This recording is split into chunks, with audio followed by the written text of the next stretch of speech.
أعوذ بالله من الشيطان الرجيم بسم الله الرحمن الرحيم آیات نمبر یوسل اتنوی سورة آل عمران څلورم سپارہ.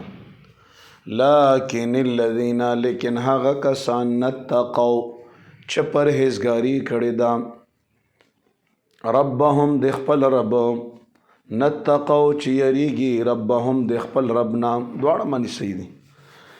لهم شته د داسې متقیانو د پاره جنات باغونه تجری چې روانې بوي من تحتها الانهار لاندې د ونو نه اوبه. دا ونې ځکه مونږ یو چې که تخانه کې اوبه تویږي نو دی کې خو هیڅ مطلب نشو نو هغه سندرې غوندې چې ښکاري چې ونې وي او لاندې اوبه روانې وي نو دا ډېره ښه منظر وي ښه نظاره وي. هغه نظاره الله تعالی یادوي.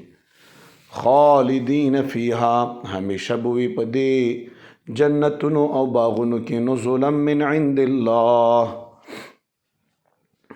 دا ملمستیا ده د الله تعالی د طرف نه. وما او هغه څه عند الله چې الله تعالی سره دي خیر ډیر بهتر دی للابرار د نیکانو خلقو د پاره. څلور نهرونه به بهیږي. سورة محمد آیات نمبر 15 دا بیان کړی دی.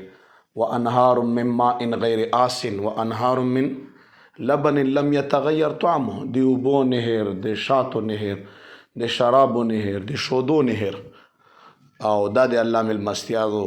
الله تعالی دی مونږ تاسو نصیب کی او دا د پرهیزګار خلکو سره دی الله پاک وعده دو.